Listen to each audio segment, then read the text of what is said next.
Assalamualaikum warahmatullahi wabarakatuh. Baik, kali ini saya akan coba sharing manfaat dari email institusi yang diberikan oleh Universitas Andalas kepada seluruh mahasiswa UNAN, dosen, dan juga staf serta unit kerja tertentu.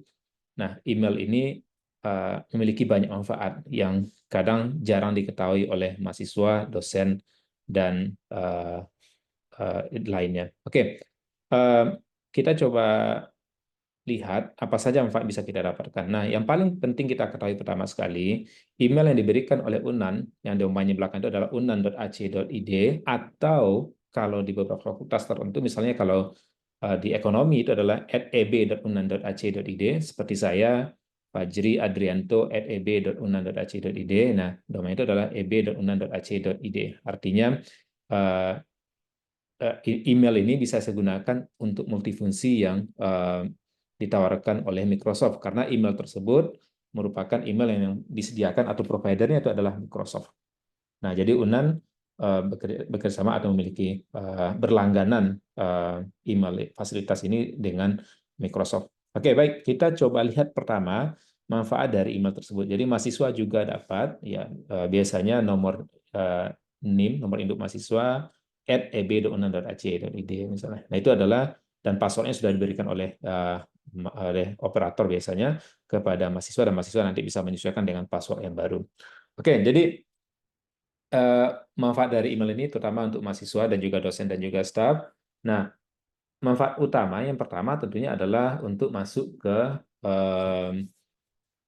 fasilitas pembelajaran island. Nah, misalnya kalau di ekonomi, fasilitas pembelajaran itu adalah namakan eb@island.ac.id. Nah, tadi saya kebetulan sudah masuk ya. Nanti kita coba log out dulu, oke. Nah, akan muncul seperti ini, maka kita nanti harus masuknya itu adalah login itu adalah dengan menggunakan login using your account on Universitas Andalas email. Jadi kita klik ini dan kita masuk. Nah, misalnya saya masuk di ffb.unan.ac.id misalnya. Oke, jadi kemudian kita sign in, passwordnya kita masukkan. Nah, passwordnya di sini saya sudah tersimpan. Nah, kalau belum nanti kita masukkan dulu passwordnya, kemudian sign in. Nah, nanti kita langsung diarahkan ke Island. Nah, pembelajaran tentang Island itu nanti bisa lihat di video saya yang lain. Itu membahas tentang apa saja manfaat Islands untuk fasilitas perkuliahan. Nah, ini tentunya fasilitas perkuliahan yang wajib dimiliki oleh mahasiswa, dosen, karena hampir seluruh tugas, bahan kuliah, dan materi kuliah itu ada di Island ini. Oke, kemudian yang kedua, apa manfaat dari email institusi yang diberikan oleh UNAN tadi? Itu adalah tentunya fasilitas utama itu adalah email. Oke, bagaimana cara masuknya? Kalau saya di sini karena sudah beberapa kali masuk, ya saya tinggal tekan aja, kelihatan di sini UNAN 0 di sini. Oke. Nah, tapi kalau pertama kali masuk misalnya itu adalah, nah ini karena tadi sudah saya juga masuk. Oke, kalau kita klik Unan aja nanti kelihatan dengan tanda Microsoft, karena di sini adalah Microsoft Outlook. Jadi yang bertanda Microsoft Outlook kita bisa langsung klik di sini. Nanti kita tinggal masukkan. Jadi di mm.id. Jadi di sini bisa dua ya. Ini ada institusi sendiri, Fajri Adrianto @ep.unan.ac.id. Jadi kalau ada pertanyaan tentang informasi-informasi yang ada di YouTube saya, silakan bisa juga ditanyakan di email ini. Oke. Nah, kalau kita mulai dari awal misalnya belum ada tersimpan, berarti kita bisa masuk juga ke Outlook langsung bisa, bisa juga, atau kita menyediakan link yang ada di websitenya UNAN ya. Jadi ini paling bawah itu ada email institusi. Nah, dari email institusi, nah nanti otomatis kelihatan di sini. Nanti kita masuk ke nah, kemudian kita sign in. Nah, di sini eh, munculnya di sini adalah ke tampilan seperti ini ya, ini home-nya. Jadi di sini fasilitasnya, jadi ada mahasiswa juga bisa dapatkan Microsoft 365, dosen juga bisa dapatkan Microsoft 365. Nah, karena itu sudah UNAN sudah berlangganan untuk seluruh fasilitas yang disediakan oleh Microsoft di sini. Nah, fasilitas pertama kita banyak lihat ada banyak fasilitas ya. Kita nanti akan hanya bahas fasilitas yang penting saja. Nah, yang pertama tentunya fasilitas email. Nah, ini Outlook kita lihat, jadi kita bisa menggunakan fasilitas email di sini, ya terutama buat dosen terutama ya, untuk submit ke artikel ke jurnal atau keperluan korespondensi lain, tentunya akan lebih baik menggunakan email institusi dibandingkan dengan email yang diberikan oleh provider yang secara umum ya, email yang general. Nah, di sini kita tentunya akan kelihatan nanti ini adalah email institusi. Nah, karena penerima akan melihat ini adalah dari UNAN, dan artinya email yang dikirimkan itu orang tidak akan khawatir membukanya karena ini adalah jelas institusinya dari mana. Nah, jadi email eb.unan.ac.id atau nanti kalau teknik misalnya ft.unan.ac.id itu manfaatnya ya dibanding pertama tentunya adalah legalitasnya. Yang kedua, dia menggunakan email yang diberikan oleh provider yang cukup sangat terkenal, itu adalah Microsoft Outlook. Nah, kita tampilkan di sini. Ini kita bisa lihat, kita bisa rubah bahasanya dalam bahasa Indonesia juga bisa. Ini dalam bahasa Indonesia. Nah, email institusi yang kita bisa dapatkan di sini ya. Jadi ini fasilitasnya sama dan lain. Oke, kemudian kita lihat fasilitas yang lain. Nah, yang paling banyak manfaatnya itu adalah tentunya OneDrive. Oke, OneDrive ini adalah fasilitas yang sama fungsinya dengan Google Drive yang paling banyak diketahui orang. Jadi mungkin selama ini kita lebih banyak mengetahui tentang kita lebih banyak mengetahui informasi tentang Google Drive. Nah, sebenarnya dengan email institusi yang didapatkan oleh mahasiswa, dosen, dan staf, itu kita bisa menggunakan memiliki fasilitas penyimpanan atau storage eh, yang daya tampungnya cukup besar ya. Jadi kita bisa lihat berapa yang dimiliki oleh mm.eb.unan.ac. Ini kita bisa lihat di sini adalah 100 GB. Nah, di sini kita sudah menggunakan 45,6 karena arsip kita simpan di sini. Jadi ada 100 GB, mahasiswa juga dapat sekitar 100 GB. Namun ada juga beberapa unit itu mendapatkan lebih, ada 1 TB. Nah, kalau saya sebagai dosen juga dapatkan 100 GB, tapi itu cukup besar.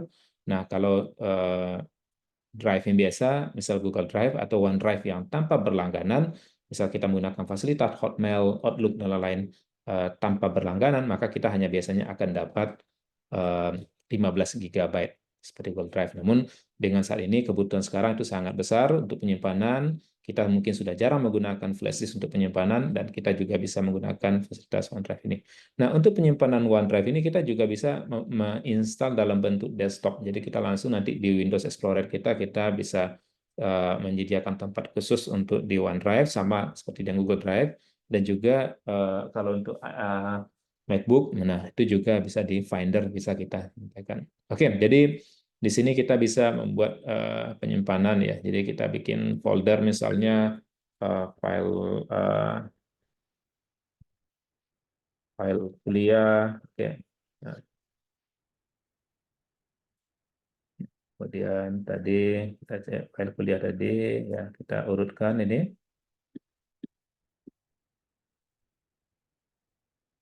Oke. Nanti kita bisa buat di sini bahkan nanti misalnya manajemen keuangan ya, MK1 misalnya. Nah, kita bisa bikin folder, subfolder, dan untuk memasukkan data ya kita tinggal drag atau kita bisa tambahkan di sini file upload. Oke, jadi kita tambahkan nanti file upload dan kita bisa simpan data di sini. Atau kalau kita install dalam bentuk desktop, itu ke desktop itu nanti otomatis ketika semua file yang kita masukkan di folder tersebut, otomatis dia akan syncing ke sistem. Jadi kita bisa nyimpan. Jadi data kita sangat aman. Jadi bagi mahasiswa ini sangat bermanfaat sekali karena untuk penyimpanan bawang kuliah mereka tidak harus menyimpan di fasilitas laptop mereka karena berpotensi hard disknya akan penuh ya. Jadi nanti bisa disimpan menggunakan fasilitas ini untuk penyimpanan file yang ada. Oke, itu adalah yang kedua ya. Kemudian tentunya ada online Microsoft Word, online Excel, itu juga online PowerPoint, itu juga bisa kita manfaatkan online OneNote untuk catatan ya, untuk schedule dan lain bisa kita gunakan di sini. Nah, kemudian juga SharePoint dan juga untuk Microsoft Teams. Nah, Microsoft Teams ya kalau misal ada webinar yang menggunakan Teams, nah kita bisa masuk juga menggunakan karena beberapa Teams itu juga kita harus login dulu misalnya. Kalau itu memang disetting oleh pelaksana acara, maka kita bisa menggunakan email institusi kita untuk bergabung di webinar yang menggunakan Microsoft Teams. Ada saya juga, ada yang mungkin yang banyak digunakan lainnya itu adalah untuk form. Oke, form ini Microsoft Form ini itu sama dengan Google Form, itu untuk membuat survei dan lain-lain. Jadi kalau kita klik di sini, kita bisa membuat ya kuesioner penelitian misalnya, atau untuk pengumpulan data-data misalnya, ya misalnya kita membuat di sini adalah data survei misalnya. Nah, kemudian kita deskripsinya bisa dibuat sendiri. Nah, kita bisa pilih sama dengan Google Form, ada choice, ada text, ada rating, ada tanggal, kemudian ada untuk skala Likert, upload file, dan Net Promoter Score ya. Jadi kalau kita misalnya kita buat pertama teks dulu nama. Nah, kalau kita mau sama dengan yang lain, kalau kita mau ini wajib isi, kita require. Oke. Kemudian kita buat choice misalnya ya, kelas ya, regular, penulis, oke, profesional. Atau kita bisa bikin juga apa lainnya. Oke.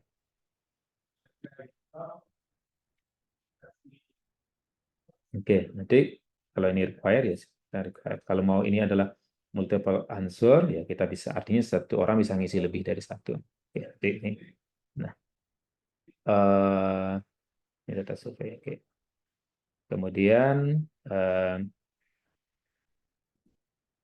berikutnya misalnya kita beri tanggal misalnya ya. Tanggal nanti dia akan bentuk seperti ini. Nah, tinggal kita men-sharing ini. Responnya juga sama ya, men-sharing kepada linknya kepada pihak lain. Nah, ini copy linknya bisa kita ini, kalau kita mau perpendek linknya, nggak bisa. Oke. Nah, kita tinggal copy, tinggal di-share ke melalui WA dan lain. Nah, namun kita bisa setting juga di sini. Kalau kita tidak buat anyone can respond, nah, kuesioner yang kita buat ini, online kuesioner yang kita buat ini, itu tidak bisa diisi oleh orang yang tidak memiliki email Outlook. Nah, karena kalau sini dia harus masuk. Nah, di sini kita pilih anyone can respond. Jadi tanpa harus sign in lain, mereka juga bisa respon langsung dari data yang kita gunakan ini. Oke, jadi silakan hampir sama. Sekalian pelajari lebih dalam tentang Google Form ini. Jadi dan di sini lebih hanya membahas manfaat dari email yang disediakan oleh Universitas Andalas untuk dosen, mahasiswa, dan staf, dan juga unit kerja. Oke. Jadi ada beberapa lain yang mungkin bisa dipelajari. Jadi di sini tadi kita lihat penyimpanan yang utama tadi adalah OneDrive, itu memiliki fasilitas yang cukup besar, ya ada sekitar 100 GB ya fasilitas yang diberikan oleh UNAN kepada pemegang akun email institusi yang diberikan oleh UNAN. Jadi ini macam-macam ya, ada to-do list kita bisa lihat, ada learning juga, ini semacam Google Classroom kalau di dan jadi kita akan kelihatan di sini tanda Universitas Andalas. Oke. Nah, email tadi itu juga bisa digunakan untuk kita akses ke database jurnal yang dimiliki oleh UNAN. Jadi kalau kita mau akses ke kalau dari rumah ya, kalau kita mau mengakses direct dari rumah, nah itu nanti kita bisa menggunakan email tadi untuk bisa mengakses jurnal yang sudah dibeli atau sudah ya UNAN sudah berlangganan untuk jurnal yang ada di Direct ini. Jadi kalau di sini saya otomatis tersambung di sini. Ini saya share ini melalui email UNAN tadi, dan ini tersign in di Universitas Andalas karena menggunakan saya di sini saya menggunakan WiFi dari UNAN. Oke, jadi itu manfaat yang bisa kita lihat, yang bisa kita digunakan dari email institusi yang dimiliki oleh UNAN. Jadi mahasiswa jangan hanya memanfaatkan untuk kepentingan masuk ke island saja, tapi manfaatkanlah untuk hal-hal yang produktif lain, seperti untuk fasilitas penyimpanan online storage, karena sekarang memang trennya semuanya kita udah nyimpan di online storage. Bayangkan ketika mahasiswa menulis tesis, laptop mengalami masalah, kehilangan data lain, nah semua datanya hilang. Masalah utama kan adalah data-data kita di sana. Tapi kalau kita menyimpan di data kita itu di online storage seperti OneDrive, nah tentunya data kita relatif aman. Ya, ketika kita punya perangkat baru, kita tinggal sincing kembali data yang sudah ada. Oke, jadi itu manfaat yang bisa kita lihat. Jadi sama dengan Windows Explorer, kita bisa membuat berbagai macam folder, subfolder di sini. Oke, eh, di sini juga kita bisa lihat ya, ada Turnitin yang disediakan ya. Tapi Turnitin ini mungkin lebih kepada ini merupakan dari apa email institusi tadi adalah dari Unan. Jadi mungkin tidak berapat untuk seluruh mahasiswa atau seluruh dosen, hanya beberapa orang tertentu aja. Oke. Jadi kalau Word misalnya ini masing-masing. Jadi kalau kita sudah punya Word sendiri, ya tentunya kita tidak perlu menggunakan yang online ini. Kalau kali ini adalah sifatnya online. Jadi kalau online, otomatis nanti eh, kalau kita kerjakan di sini samalah dengan Google Doc atau kalau Excel tadi Google apa yang Excel yang ada di Google atau data sheet Google Sheet ya yang ada di Excel itu bisa sama artinya kita bisa nulis secara online dengan perangkat yang berbeda. Tapi sekarang ya kalau kita menulisnya dalam bentuk Word biasa, kita simpan dalam OneDrive yang terinstall, nah maka dia otomatis juga akan tersincing di dalam sistem di dalam apa, akun OneDrive kita. Jadi dia akan sincing. Oke. Tapi tentunya ini agak sedikit berat karena otomatis dia akan memakai juga apa, akan memakai hard disk ya, akan apa tentunya memori ya, bukan memori ya, mungkin storage yang ada di laptop kita. Oke, baik, itu aja. Terima kasih. Assalamualaikum warahmatullahi wabarakatuh.